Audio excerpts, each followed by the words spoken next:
To this very day, the Kosovo War remains one of the most important and controversial conflicts in modern European history. Taking place between 1988 and 1999, this war unfolded in Kosovo, a region in the Balkans that was once part of Serbia. Although the conflict lasted little more than a year, its effects are still very relevant today. It reshaped borders, influenced international relations, and left a lasting legacy on the people who lived through it. For many outside the region, this conflict seemed to emerge suddenly out of nowhere, but its roots stretch back decades and were tied to a complex history of identity, politics, and surging nationalism. To understand the Kosovo War, it's important to look at the broader history of the Balkans. Kosovo has long been a region of great cultural and historical significance.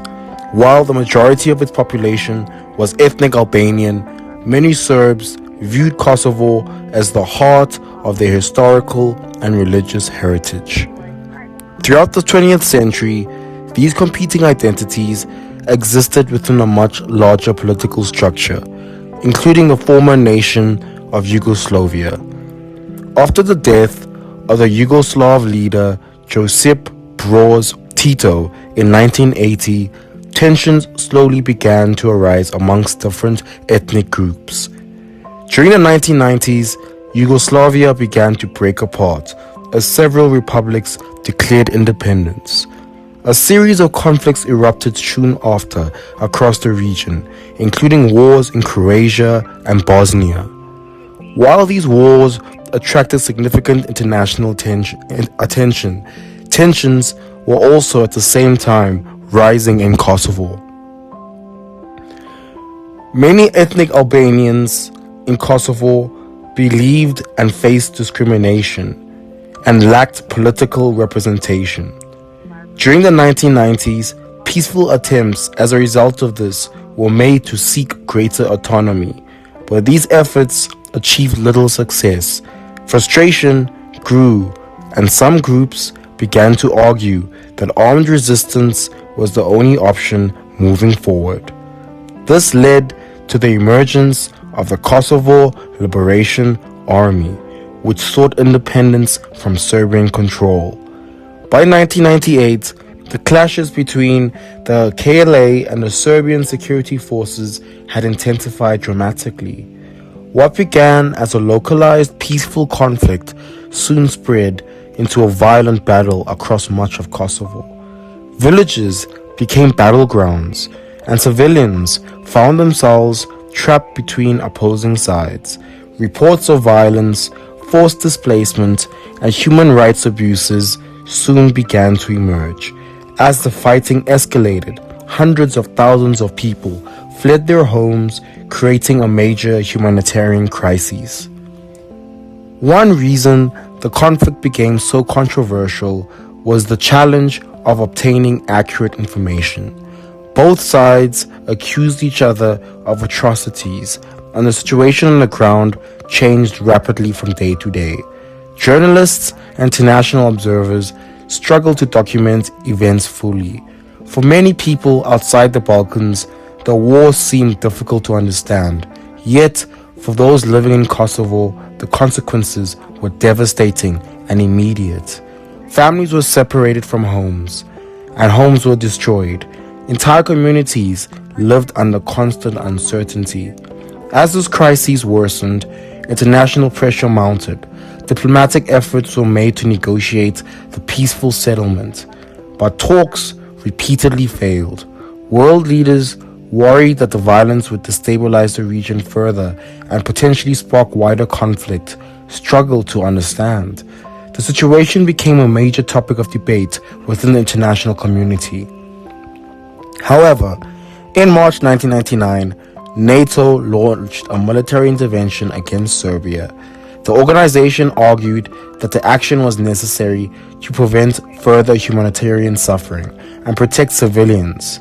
NATO's campaign, however, relied primarily on airstrikes, rather than ground troops, and for 78 days, military targets and infrastructure all across Serbia and Kosovo were destroyed. The intervention today remains one of the most debated actions in modern international relations. Supporters argued that NATO helped prevent a larger disaster and forced an end to violence. However, critics questioned the legality of the intervention and pointed to civilian casualties as damage caused by the bombing campaigns was devastating. Historians and political analysts controversially continue to debate these issues today. Eventually, the pressure of the NATO campaign led to an agreement. In June 1999, Serbian forces withdrew from Kosovo and international peacekeeping troops entered the region. The war had officially come to an end, but at what cost? Rebuilding would take years. Large numbers of people were displaced, and even though they began returning to their homes, international organizations worked day and night to restore stability and provide assistance. The years following the conflict were marked by large political uncertainty. Kosovo was administered under international supervision, while discussions about its future continued. Many ethnic Albanians sought full independence, while Serbia maintained that Kosovo was an integral part of its territory. These competing claims still created ongoing tensions that exist to this very day. In 2008, Kosovo declared independence. Since then, many countries around the world have recognized Kosovo as a sovereign state. However, Serbia and several other nations have not recognized its independence, meaning the issue remains a subject of great international debate. Kosovo occupies a unique position in global politics, recognized by some countries but not others. Today, more than 2 decades after the war, Kosovo continues to develop as a society while carrying the scars of this conflict. New generations have grown up since the fighting ended, but the war remains an important part of this region's historical identity. Memorials, museums, and personal stories help preserve the experience of those who lived through the violence. The Kosovo War serves as a reminder of how ethnic tensions, political propaganda, and disputes can have historical grievances that escalate into conflict when peaceful solutions fail. It also demonstrates the difficult choices faced by the international community when responding to humanitarian crises. Whether viewed through the lens of politics, history, or human experience, the conflict in this region remains one of the most defining events in all of modern history. More than 25 years later, the lessons of Kosovo continue to be studied by historians, diplomats, and policymakers around the world. The war changed the lives of millions, reshaped a region, and raised important questions about intervention and sovereignty, and the peace that are still relevant today.